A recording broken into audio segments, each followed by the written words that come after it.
Buenos días, miércoles 24 de febrero de 2010. Es un gusto que nos acompañe a esta hora de la mañana en la entrevista en línea. Estamos transmitiendo como todas las mañanas en tiempo real desde la sala de redacción de la Prensa Gráfica. Le invito a que sea parte de esta entrevista y nos envíe sus comentarios o sus preguntas a través del chat o el correo electrónico william.melendez@laprensa.com.sb. Le reitero que tiene ahí dos formas de participación. Como ustedes saben, El Salvador restableció relaciones diplomáticas con la isla caribeña de Cuba luego de la interrupción de esos lazos hace 48 años, tras el triunfo de la revolución en ese país. La decisión fue anunciada del restablecimiento de las relaciones fue anunciada el 1 de junio pasado, cuando el presidente Funes tomó posesión, y ahora esto es un hecho. Para hablar sobre esos vínculos y otros temas, nos acompaña esta mañana en nuestros estudios Pedro Pablo Parada Quintero. Él es el primer embajador designado en nuestro país por la isla tras esos 48 años de relaciones formales interrumpidas. Embajador, es un gusto que nos acompañe. Buenos días. Buenos días, William. ¿Cómo estás? Muy bien, embajador. Gracias por tenerlo con nosotros. Un saludo a tu audiencia. Gracias. Bueno, ha sido mucho tiempo de desconexión formal de esas relaciones, embajador. Cuba, sin embargo, no ha estado ausente en este país, en los vínculos no formales, especialmente con el FMLN. Bueno, y esto era mucho así durante la Guerra Fría, durante el pasado conflicto armado. Pero bueno, díganos entonces cómo... Mira, en realidad yo no lo circunscribiría únicamente al FMLN. Cuba mantuvo amplios y profundos vínculos con los más diversos sectores de la sociedad salvadoreña, con diversos partidos políticos de todo el espectro. Y bueno, en determinado momento, cuando surge el FMLN, esas relaciones se consolidan con el FMLN también.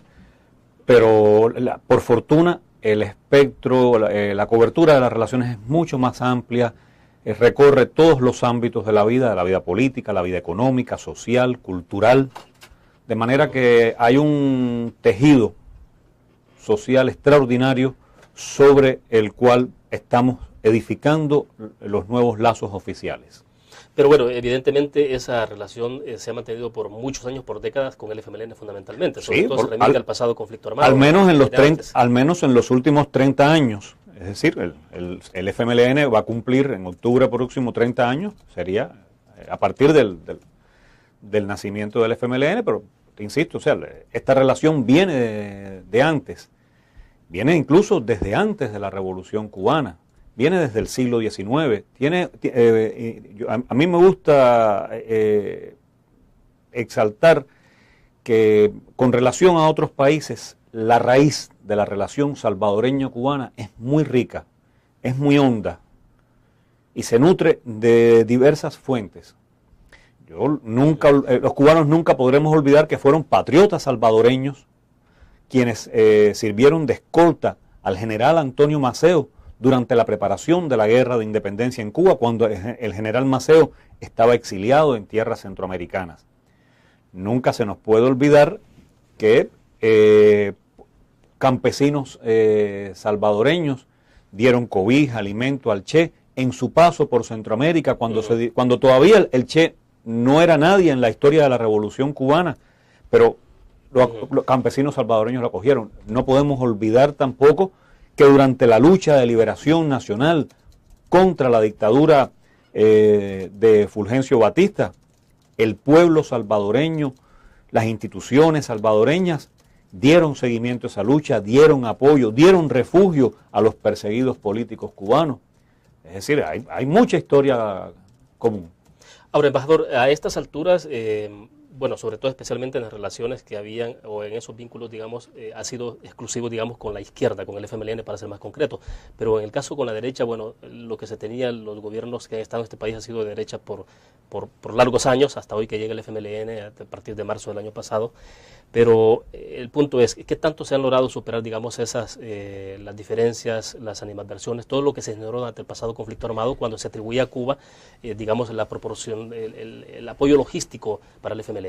Mira, los distintos partidos políticos conocen bien la historia de las relaciones bilaterales y por fortuna Cuba siempre mantuvo contactos con todos los partidos políticos, incluso con aquellos que representaban, con figuras de aquellos que representaban a los sectores digamos, de la derecha más doctrinaria.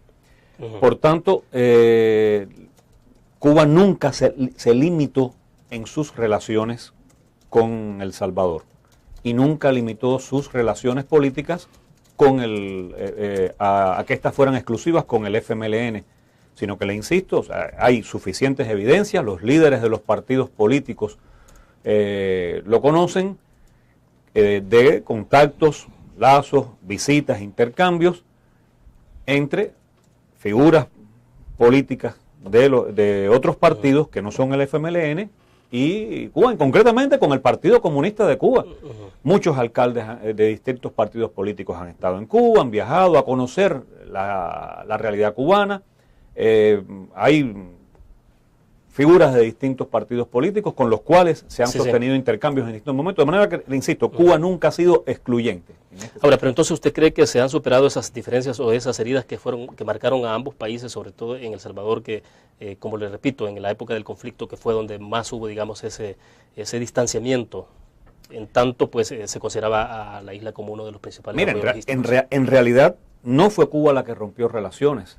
Debe recordarse que en el momento que se rompen las relaciones se había producido un golpe militar en El Salvador en febrero de 1961 y que ese golpe militar condiciona una nueva situación política en el país. Se suceden una serie de hechos, se producen los acontecimientos en el seno de la OEA, donde se le exige a los países de América Latina que rompan relaciones con Cuba, que se sumen al bloqueo a Cuba, que sostengan la agresión contra Cuba. Entonces, en aquel contexto, los gobiernos se comportaron de una manera determinada. Cuba, por tradición, siempre había apoyado las luchas por la liberación nacional, por la independencia, por la soberanía en todo el mundo. No podía actuar de una manera diferente con respecto a los reclamos de los patriotas salvadoreños que estaban sometidos en aquel momento a una serie de gobiernos militares, y ese fue el apoyo que Cuba, apoyo básicamente moral, porque a veces se subestima o se sobreestima el papel que Cuba desempeñó. Yo creo que Cuba no tenía ni posibilidades ni recursos de haber desempeñado un papel. O sea, primero, no teníamos ni recursos financieros, no somos productores de armas. Sin embargo, hubo otros actores que aportaban $1 millón diarios en aquella guerra, al sostenimiento de aquella guerra, que aportaron armas, medios de guerra. Entonces, no creo que Cuba haya sido un factor. A veces se sobrevalúan los hechos y... Bueno, debo hacer en este momento una pequeña pausa. Cuando regresemos me interesa que hablemos un poco entonces, en el caso de las relaciones ya formales que se tienen. Usted dice, bueno, eso tiene décadas atrás de relaciones con otros sectores, pero entonces quiero que hablemos más adelante también de las relaciones comerciales, que implica el restablecimiento de relaciones diplomáticas en el marco de las relaciones comerciales. Ya volvemos.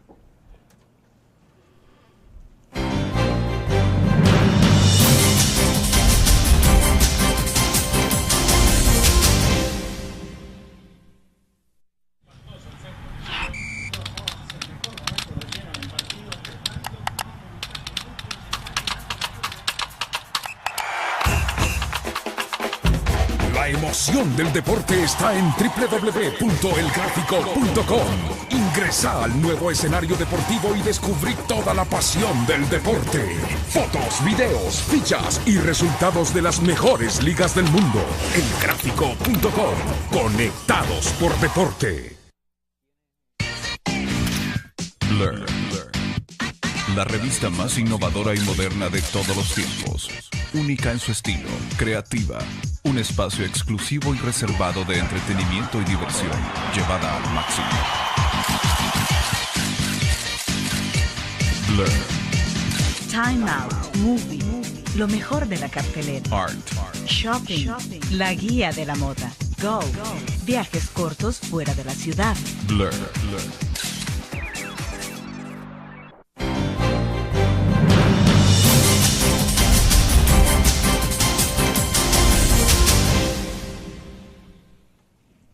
Esta mañana seguimos conversando en la entrevista en línea con Pedro Pablo Prada Quintero, el embajador de Cuba en nuestro país. Embajador, entonces, hablemos un poco, antes de que se pudiera restablecer las relaciones diplomáticas, digamos, las relaciones formales con El Salvador, que ocurre tras la llegada del gobierno de izquierda que preside Mauricio Funes, debo entender que ya había también una relación de alguna forma comercial, es decir, no sé de qué manera, usted me lo explicará, pero sí ya entiendo que habían firmas salvadoreñas trabajando en Cuba. Sí, hasta donde creo recordar, la participación de empresas salvadoreñas en comercio con Cuba comienza a darse a partir de la firma de los acuerdos de paz. En aquella nueva circunstancia política e histórica, un grupo de empresarios pioneros, que por ser pioneros merecen el mayor respeto y reconocimiento, abrieron el camino de los contactos comerciales, de negocios entre Cuba y El Salvador. Ese camino se ha ido ensanchando, cubre distintas áreas, tiene que ver mucho con las posibilidades de ambos países en la coyuntura actual, y en los últimos años ambos países hemos estado enfrentando grandes dificultades económicas, y en el caso de Cuba, en adición, sometidos a un recrudecido bloqueo económico, comercial y financiero de los Estados Unidos de América, que ha hecho mucho más difícil las posibilidades de Cuba de moverse en el ámbito económico internacional. Sin embargo, los empresarios salvadoreños han sido audaces, han sido creativos, buscando alternativas, han sido pacientes, y han tenido una profunda comprensión de las limitaciones a que nos vemos sometidos los cubanos, pero a su vez tienen una gran visión de futuro con respecto a las extraordinarias posibilidades de hacer negocios con Cuba. Ahora díganos entonces, audaces y pacientes, ¿en qué sentido? En términos de poder superar las barreras o los bloqueos que impone el bloqueo comercial de Estados Unidos hacia la isla. Sí, también. Calcule usted que, por ejemplo, tomemos un elemento, la moneda nacional de El Salvador es el dólar de Estados Unidos. Las operaciones comerciales internacionales se cotizan y se realizan básicamente en dólares. Para Cuba está prohibido hacer transacciones en dólares.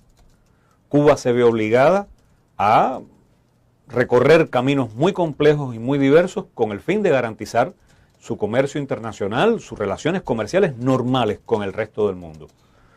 Con frecuencia las cuentas bancarias, los activos financieros son secuestrados. Y los empresarios que realizan negocios con Cuba son sometidos a presiones, a persecución incluso. Entonces los salvadoreños han sido muy audaces, muy valientes y muy capaces en el sentido de hallar alternativas que respondan a sus intereses empresariales y a los intereses del país. Pero entonces estos empresarios se han expuesto a la posibilidad también de recibir sanciones de parte de Estados Unidos. Mire, yo no soy yo quien deba decirlo, pero como práctica, lo que he visto es que mucha capacidad, mucha audacia, mucho valor, paciencia y comprensión para enfrentar la situación y alcanzar los objetivos que ellos se proponen como empresarios. Y fundamentalmente, ¿en qué áreas vemos a empresarios salvadoreños trabajando en Cuba? Mire, el espectro de las relaciones comerciales puede ser muy amplio. Yo pienso que entre Cuba y El Salvador podríamos tener relaciones en el ámbito, primero, del intercambio de productos, bienes y servicios. Entre ellos, en el ámbito de los medicamentos, pudiéramos hacer muchas cosas de ambos lados, tanto las empresas cubanas productoras de medicamentos como las empresas salvadoreñas productoras de medicamentos. Tecnología médica, Cuba es un gran productor de tecnología médica, turismo, transporte aéreo. O sea, TACA, siendo una aerolínea regional con un importante capital salvadoreño, no tiene en este momento un vuelo directo Habana, San Salvador, Habana. Y estoy convencido que en el futuro lo tendrá, como lo tienen el resto de sus pares centroamericanas y latinoamericanas. Perfecto, vamos a otra pequeña pausa, embajador. En algunas oportunidades le hemos visto a usted, participando en algunas actividades del FMLN. Quisiera aclaramos un poco de eso, volviendo un poco al tema político. ¿Cómo no? Vamos a la pausa, regresamos.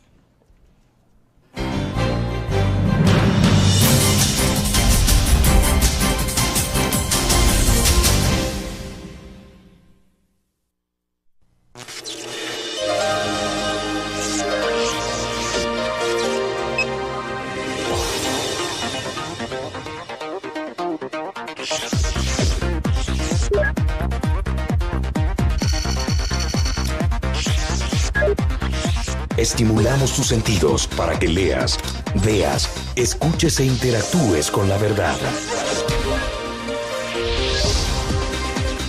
LPG Multimedia.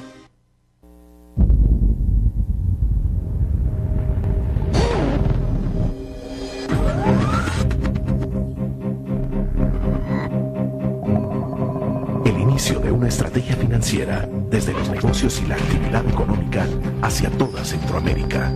El Economista Regional, una revista especializada donde encuentras el panorama empresarial y los principales movimientos financieros. El Economista, el modelo regional de información económica.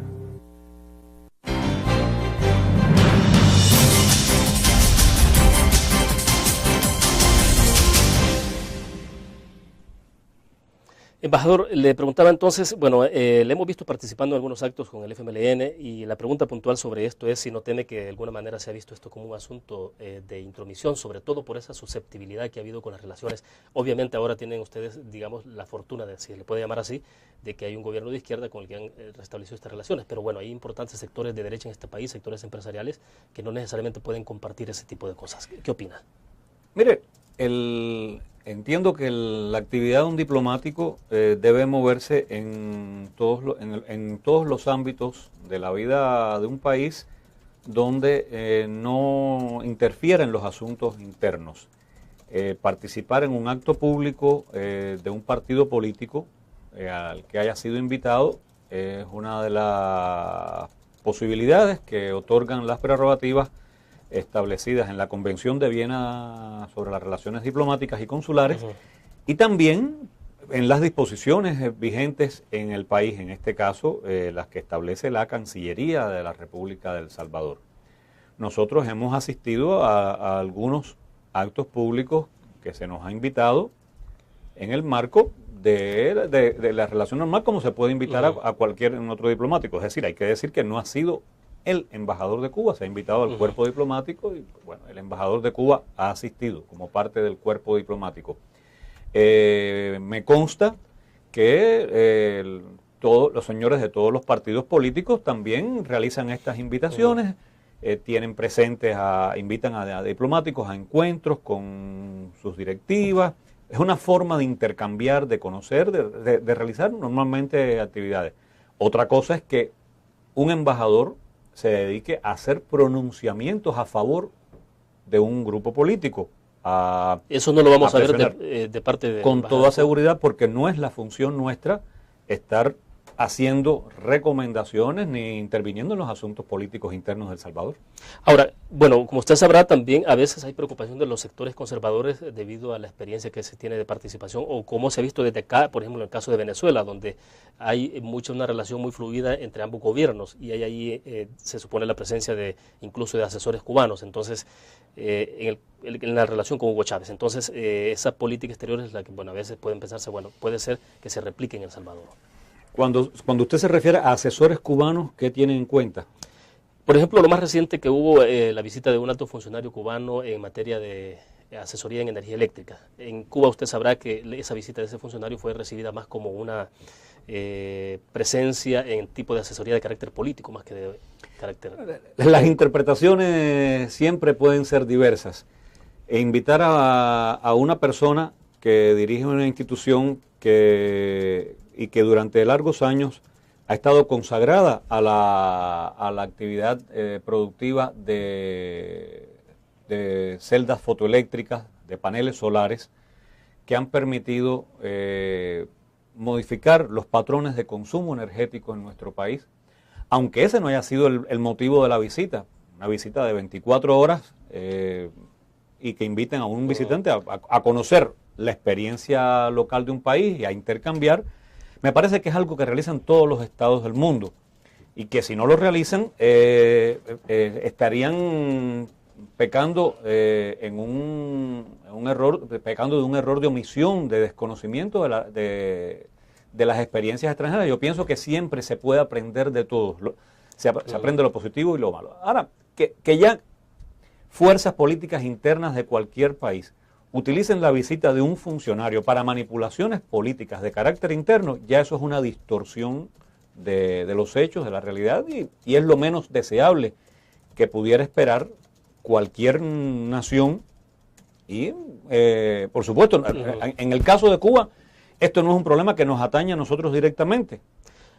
Perfecto. Embajador, ¿cómo responde usted a todo el cuestionamiento que hay en términos de la instalación del socialismo, la falta de elecciones en la isla, el tema de la libertad de expresión?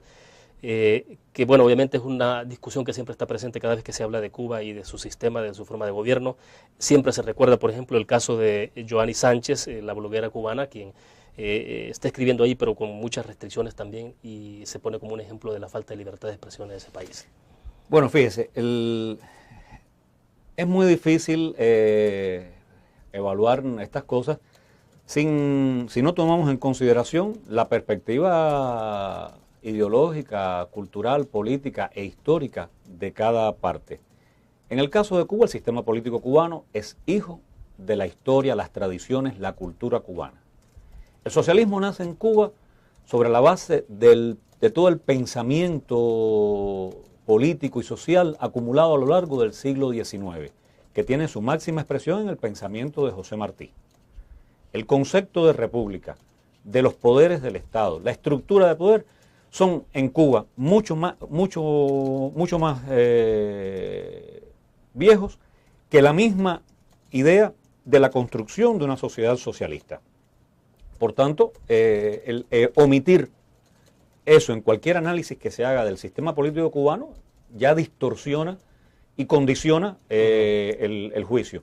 En segundo lugar, es un sistema que está basado no en partidismos políticos, sino en una noción diferente de eticidad y de servicio público, que es diferente a la práctica tradicional liberal, pero que es nuestro criterio sobre el cual, y que tiene que ver mucho, insisto, con el pensamiento de José Martí, pero digo más, incluso a principios del siglo XIX, un gran pensador cubano, filósofo, historiador, un polígrafo, el doctor Fernando Ortiz, llegó a proponer, cuando todavía ni siquiera existía la Unión Soviética, la disolución de los poderes del Estado y la constitución de una república con un parlamento unicameral basada en estos mismos presupuestos políticos. Por tanto, el sistema político cubano tiene otras bases.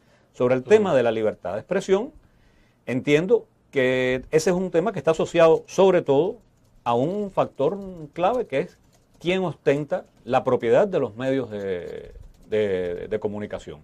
Eso es consustancial al concepto básico de la economía, de que quién ostenta la propiedad de los medios de producción. Y en este caso es conocido que los medios de comunicación son sostenidos por poderes políticos y económicos en todos los países o por fuerzas sociales. Entonces, Cuba no es diferente. ¿Quiénes ostentan la propiedad de los medios de comunicación? Movimientos políticos, movimientos sociales en Cuba. En El Salvador pasa lo mismo. El control total del Estado. ¿Por qué? Porque el Estado es uno. Los movimientos sociales, los sindicatos no son el Estado en Cuba. Las organizaciones juveniles de mujeres no son el Estado en Cuba. Incluso el Partido Comunista no es el Estado en Cuba. El periódico Granma no es el periódico del Estado cubano. Es el periódico del Partido Comunista de Cuba. Bueno, lo interrumpo, nos quedamos en este punto, vamos a una pequeña pausa, regresamos con más de la entrevista en línea. Ya volvemos.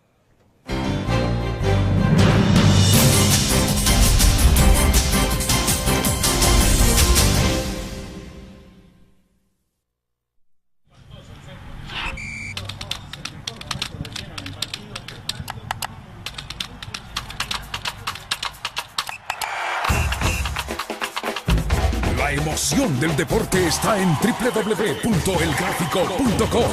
Ingresa al nuevo escenario deportivo y descubrí toda la pasión del deporte.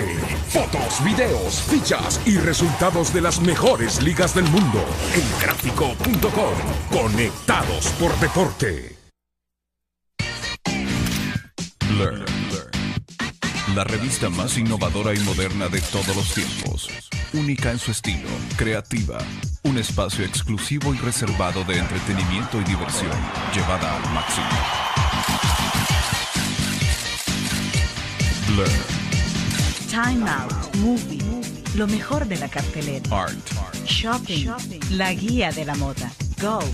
Viajes cortos fuera de la ciudad. Blur.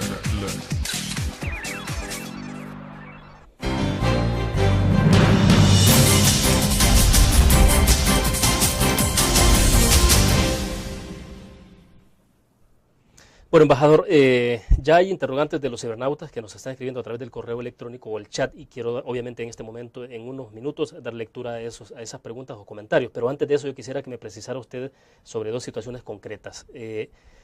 La muerte reciente de Orlando Zapata, que un disidente que murió en huelga de hambre en Cuba, que ha provocado la reacción de la Unión Europea, y fuera de cámara le preguntaba, porque la Unión Europea está pidiendo ahora la apertura de las cárceles para los detenidos políticos. Quiero que me responda sobre eso. Y la otra pregunta tiene que ver con el caso de la juventud, porque de repente uno piensa que lo que hay en Cuba es una deuda muy alta de la revolución con los jóvenes. Y le pregunto esto porque, planteo esto porque el reconocido cantautor y creador de la Nueva Trova cubana, Silvio Rodríguez, pidió reflexionar y analizar por qué muchos jóvenes cubanos tienen como única aspiración emigrar. Y dice Silvio que un país sin jóvenes está destinado a ser una sombra, un fantasma. Y agrega que, creo, dice él, que debemos reflexionar y que debemos escuchar a los jóvenes. Bueno, son dos preguntas puntuales. El caso de Orlando Zapata, que murió en la huelga de hambre, quisiera que me respondiera sobre eso. Mire, no conozco detalles de los hechos que condujeron a la muerte de un mercenario en una cárcel cubana, si así fuera. Entiendo que la Unión Europea no tiene la más mínima moral, prestigio para preocuparse por cuestiones, primero, que no le conciernen, que son del ámbito interno de la política cubana o de la vida cubana.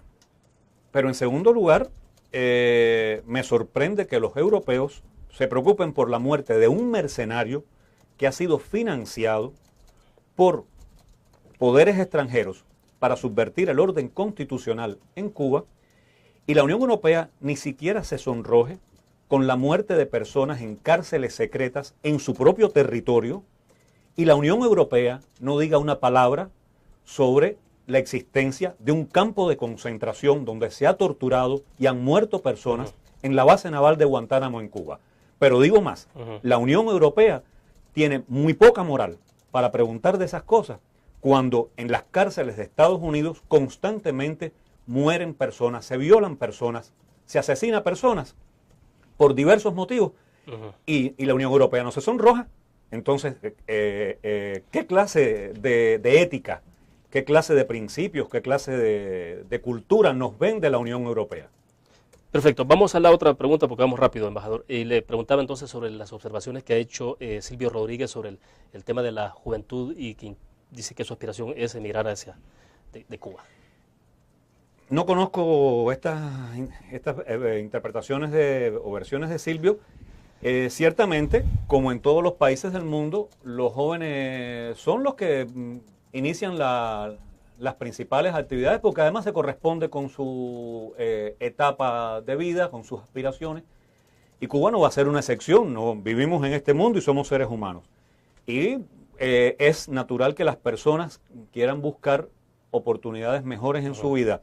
Unos las buscan dentro de su país, otros prefieren hallarlas fuera de su país o creen que pueden hallarlas fuera de su país.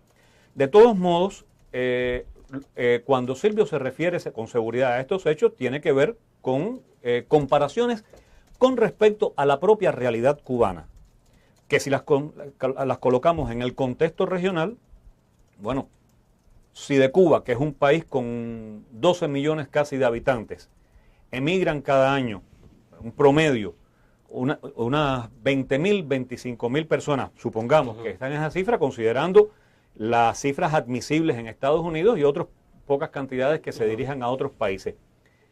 Y si 1% determinado de esa cantidad de migrantes son jóvenes, pongamos en el supuesto de que sea incluso más de la mitad. Pongámoslo en el caso de que sea la totalidad de esos supuestos 25.000 emigrantes. Si en un año emigran de Cuba 25.000 jóvenes, esa cifra, comparativamente, es irrisoria con las personas que emigran de las sociedades latinoamericanas todos los años, que migran de México, de Centroamérica, de Suramérica, de otros países del Caribe. Embajador, pero ¿no es acaso una deuda que tiene la revolución entonces, o el modelo mismo no está en juego cuando los jóvenes, Óigame, o cuando Silvia pone en el tapete la discusión ese tema? Pero por supuesto, la batalla histórica de la revolución cubana ha sido siempre superarse a sí misma, proveerle mejores condiciones de vida al pueblo cubano. Hemos avanzado en muchas cosas. Por algo el país tiene el nivel 51 de índice de desarrollo humano de las Naciones Unidas dentro del grupo de países de alto desarrollo humano. ¿Qué pasa entonces con los jóvenes? Pasa que las expectativas, primero la velocidad de las transformaciones en Cuba no va a la medida de nuestros deseos.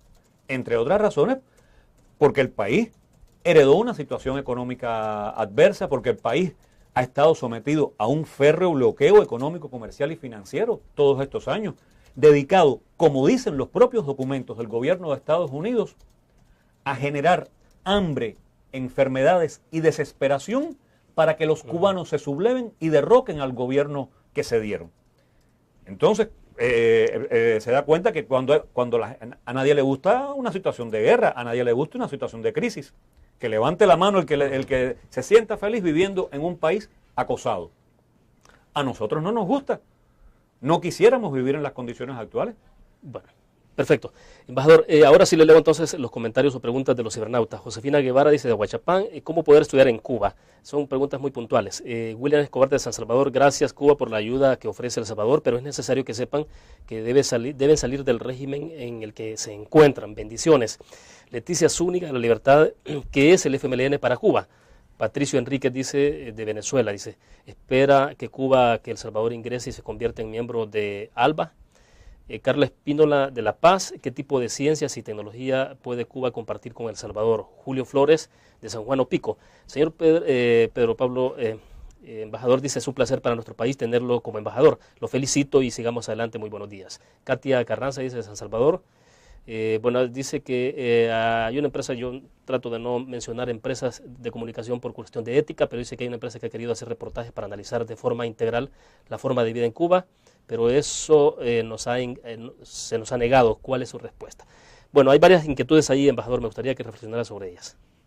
Bueno, ante todo, darle las gracias a todos los televidentes o cibervidentes.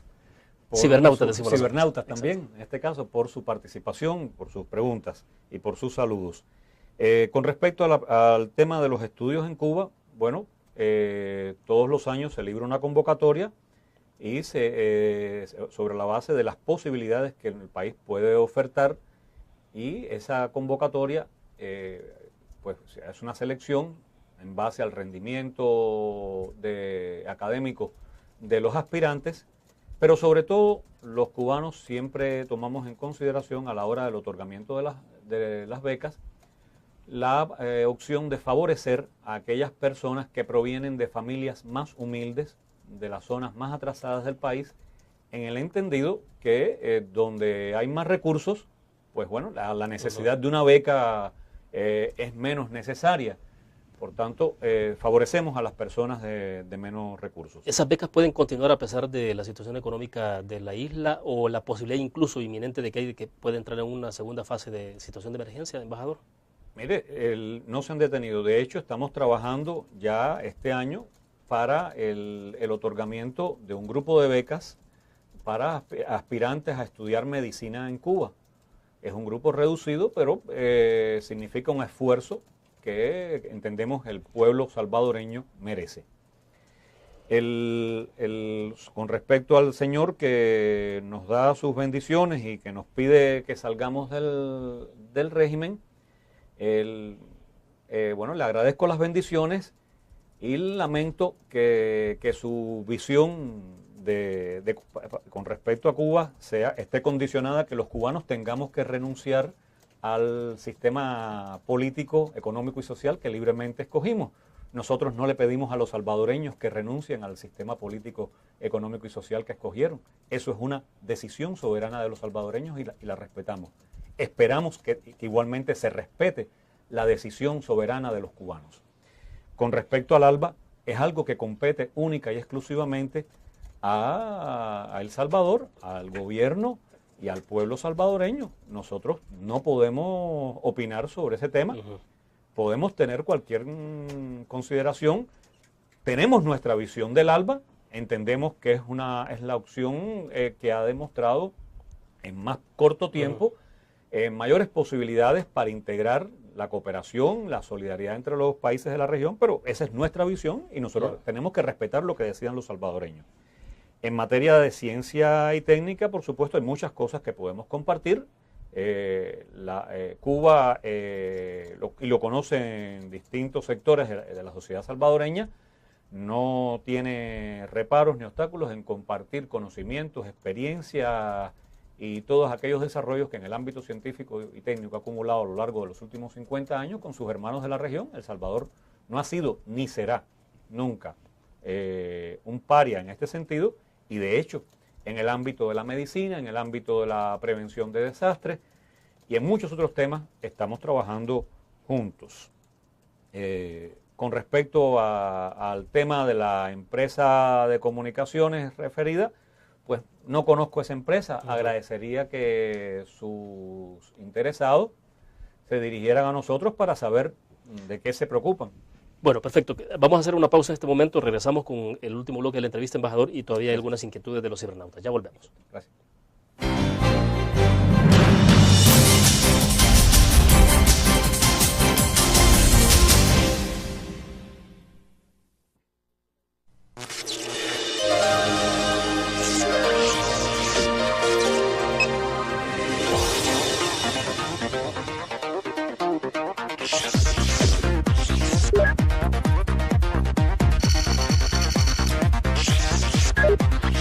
Estimulamos tus sentidos para que leas, veas, escuches e interactúes con la verdad.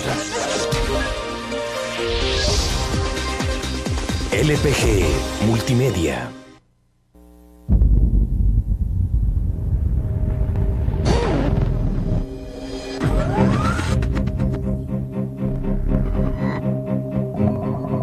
El inicio de una estrategia financiera desde los negocios y la actividad económica hacia toda Centroamérica. El Economista Regional, una revista especializada donde encuentras el panorama empresarial y los principales movimientos financieros. El Economista, el modelo regional de información económica.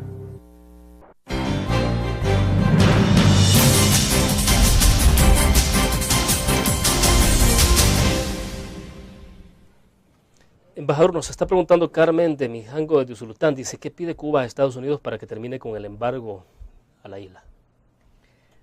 Lo primero que pedimos para que se levante el bloqueo, lo primero que pedimos es que se levante el bloqueo. Que Cuba sea tratada como un Estado libre, independiente y soberano en igualdad de condiciones que se trata al resto de los países del mundo. Eso es algo que está fuera del pensamiento de la clase política norteamericana, porque es algo que está muy enraizado desde el siglo XVIII, desde los padres fundadores de la nación norteamericana, que concibieron a Cuba como parte de la Unión Americana. Jefferson, John Quincy Adams, por tanto, es una batalla histórica para que Cuba pueda existir por sí misma frente al coloso del norte. Después hay otros elementos que hay que resolver. La devolución del territorio ilegalmente ocupado de la base naval de Guantánamo. Hay que resolver la liberación de 5 cubanos, luchadores antiterroristas, detenidos injustamente y juzgados injustamente y sancionados injustamente en cárceles norteamericanas por luchar contra el terrorismo, por impedir que cubanos y estadounidenses fueran víctimas de las acciones de grupos terroristas asentados en el sur de los Estados Unidos. Está también el tema de los daños causados por las agresiones, la compensación por los daños causados por las agresiones, por el bloqueo, por los 5.577 víctimas del terrorismo. Entonces, hay una larga lista de hechos. No obstante, siempre le hemos dicho a los Estados Unidos, se lo acabamos de decir en conversaciones sostenidas en La Habana, que estamos en disposición de discutir con ellos cualquier tema sobre la base de la igualdad y el respeto. Le hemos ofrecido cooperar en la lucha contra el terrorismo. Le hemos ofrecido cooperar en la lucha contra el narcotráfico. Le hemos ofrecido cooperar en temas migratorios. La respuesta está por parte de ellos. Bueno, otro televidente nos está preguntando, que le traslademos la inquietud a usted de cuál es el procedimiento que se debe seguir para obtener una visa cubana. Bien, en dependencia de la visa, porque hay distintos tipos de visas, visas oficiales, visas turísticas, visas comerciales, visas como periodista. El consulado nuestro tiene un grupo de procedimientos, explicarlos aquí sería muy extenso, pero yo exhortaría a, en dependencia de los intereses, llamar al consulado nuestro, cuyo teléfono es 2508-0469, e informarse con los funcionarios consulares sobre los requisitos para el otorgamiento de visas. Para ir concluyendo, embajador, entonces, ¿cómo espera, sobre la base de qué esperan ustedes que se cimenten estas relaciones Cuba-El Salvador? Digamos, al margen porque bueno, a la vuelta de 4 o 5 años habrá elecciones otra vez, no sabemos si va a seguir un gobierno o un partido de izquierda, puede ser de derecha, pero bueno, entonces, sobre la base de qué esperan ustedes que se cimenten estas relaciones. Mire, yo espero que estas relaciones se cimenten sobre la misma base que se cimentan las relaciones con el resto de los 31 países de América Latina y el Caribe. Esa base es respeto mutuo, respeto a la independencia, a la soberanía, a la dignidad de cada estado y pueblo, y en la solidaridad y la cooperación mutuas. Sobre esa base están sostenidas las relaciones con el resto de América Latina y el Caribe, con gobiernos de derecha y de izquierda. Por tanto, yo no creo ni veo diferente a la relación oficial que se ha restablecido con El Salvador. Solo cierro con una pregunta que nos manda don Salvador Calleja. Dice, ¿qué políticas o proyectos de relaciones binacionales y bilaterales están contempladas entre El Salvador y Cuba durante la administración Funes?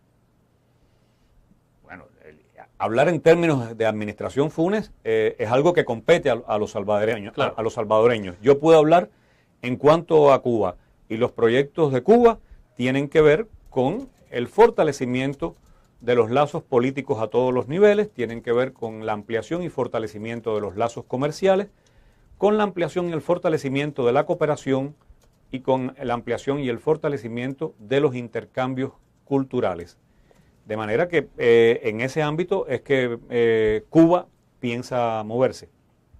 Bueno, se nos agotó el tiempo, embajador. Le agradezco que haya compartido con nosotros. Muchísimas gracias. Muy amable. Ha sido un placer. Saludos. Gracias a usted.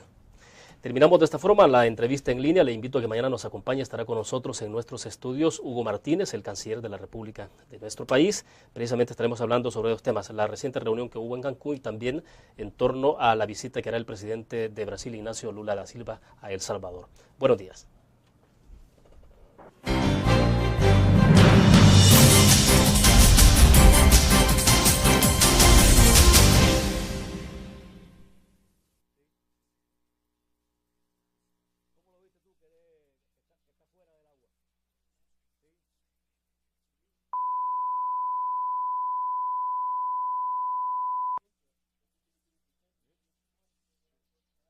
Maceo estaba exiliado en tierras centroamericanas. Nunca se nos puede olvidar que campesinos salvadoreños dieron cobija, alimento al Che en su paso por Centroamérica, cuando todavía el Che no era nadie en la historia de la Revolución Cubana, pero los campesinos salvadoreños lo acogieron. No podemos olvidar tampoco que durante la lucha de liberación nacional contra la dictadura de Fulgencio Batista, el pueblo salvadoreño, las instituciones salvadoreñas dieron seguimiento a esa lucha, dieron apoyo, dieron refugio a los perseguidos políticos cubanos. Es decir, hay mucha historia común. Ahora, embajador, a estas alturas, bueno, sobre todo especialmente en las relaciones que habían, o en esos vínculos, digamos, ha sido exclusivo, digamos, con la izquierda, con el FMLN, para ser más concreto. Pero en el caso con la derecha, bueno, lo que se tenía, los gobiernos que han estado en este país ha sido de derecha por largos años, hasta hoy que llega el FMLN, a partir de marzo del año pasado. Pero el punto es, ¿qué tanto se han logrado superar, digamos, las diferencias, las animadversiones, todo lo que se generó durante el pasado conflicto armado cuando se atribuía a Cuba, digamos, la proporción, el apoyo logístico para el FMLN? Mira, los distintos partidos políticos conocen bien la historia de las relaciones bilaterales y por fortuna Cuba siempre mantuvo contactos con todos los partidos políticos, incluso con aquellos que representaban, con figuras de aquellos que representaban a los sectores digamos, de la derecha de la OEA, donde se le exige a los países de América Latina que rompan relaciones con Cuba, que se sumen al bloqueo a Cuba, que sostengan la agresión contra Cuba.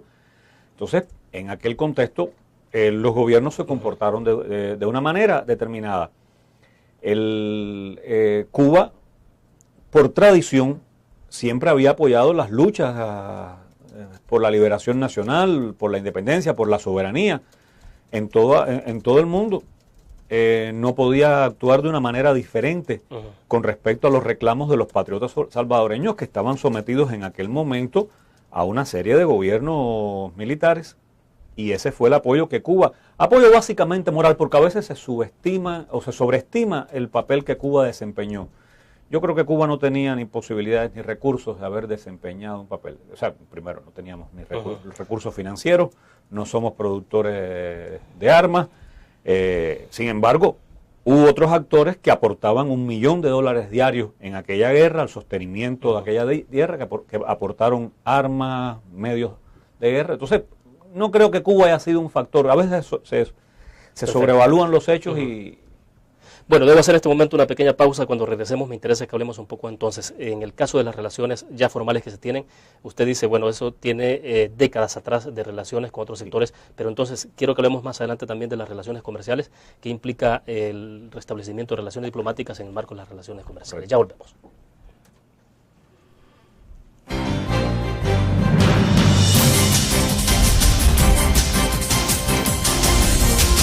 Cuba mantuvo amplios y profundos vínculos con los más diversos sectores de la sociedad salvadoreña, con diversos partidos políticos de todo el espectro.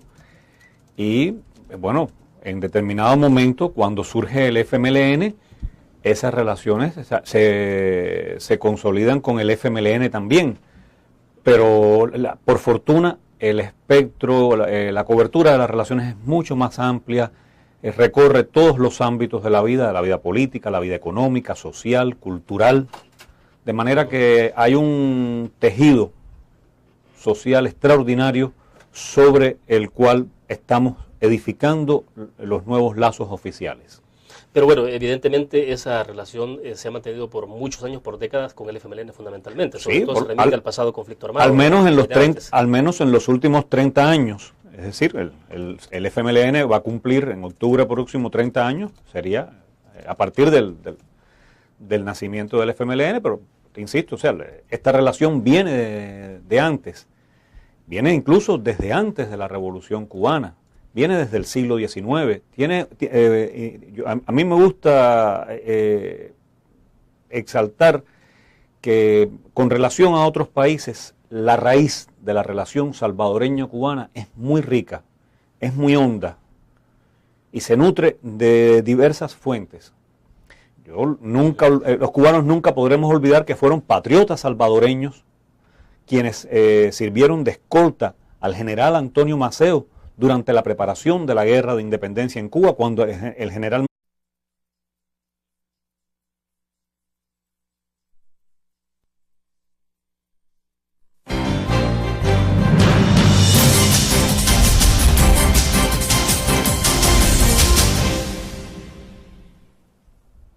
Buenos días, miércoles 24 de febrero de 2010. Es un gusto que nos acompañe a esta hora de la mañana en la entrevista en línea. Estamos transmitiendo como todas las mañanas en tiempo real desde la sala de redacción de la Prensa Gráfica. Le invito a que sea parte de esta entrevista y nos envíe sus comentarios o sus preguntas a través del chat o el correo electrónico william.melendez@laprensa.com.sb. Le reitero que tiene ahí dos formas de participación. Como ustedes saben, El Salvador restableció relaciones diplomáticas con la isla caribeña de Cuba luego de la interrupción de esos lazos hace 48 años, tras el triunfo de la revolución en ese país.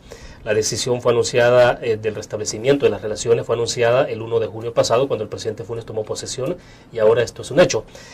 Para hablar sobre esos vínculos y otros temas, nos acompaña esta mañana en nuestros estudios Pedro Pablo Prada Quintero. Él es el primer embajador designado en nuestro país por la isla tras esos 48 años de relaciones formales interrumpidas. Embajador, es un gusto que nos acompañe. Buenos días. Buenos días, William. ¿Cómo estás? Muy bien, embajador. Gracias por tenerlo con nosotros. Un saludo a tu audiencia. Gracias. Bueno, ha sido mucho tiempo de desconexión formal de esas relaciones, embajador. Cuba, sin embargo, no ha estado ausente en este país, en los vínculos no formales, especialmente con el FMLN. Bueno, y esto era mucho así durante la Guerra Fría, durante el pasado conflicto armado. Pero bueno, díganos entonces cómo... Mira, en realidad yo no lo circunscribiría únicamente al FMLN. Más doctrinaria. Por tanto, Cuba nunca se limitó en sus relaciones con El Salvador y nunca limitó sus relaciones políticas con a que éstas fueran exclusivas con el FMLN, sino que le insisto, o sea, hay suficientes evidencias, los líderes de los partidos políticos lo conocen, de contactos, lazos, visitas, intercambios entre figuras políticas de otros partidos que no son el FMLN y Cuba, concretamente con el Partido Comunista de Cuba. Muchos alcaldes de distintos partidos políticos han estado en Cuba, han viajado a conocer la realidad cubana. Hay figuras de distintos partidos políticos con los cuales se han sostenido intercambios en distintos momentos. De manera que, le insisto, Cuba nunca ha sido excluyente. Ahora, pero entonces ¿usted cree que se han superado esas diferencias o esas heridas que marcaron a ambos países, sobre todo en El Salvador, que, como le repito, en la época del conflicto, que fue donde más hubo, digamos, ese distanciamiento, en tanto pues se consideraba a la isla como uno de los principales... Mira, en realidad no fue Cuba la que rompió relaciones. Debe recordarse que en el momento que se rompen las relaciones se haya producido un golpe militar en El Salvador en febrero de 1961 y que ese golpe militar condiciona una nueva situación política en el país. Se suceden una serie de hechos, se producen los acontecimientos en el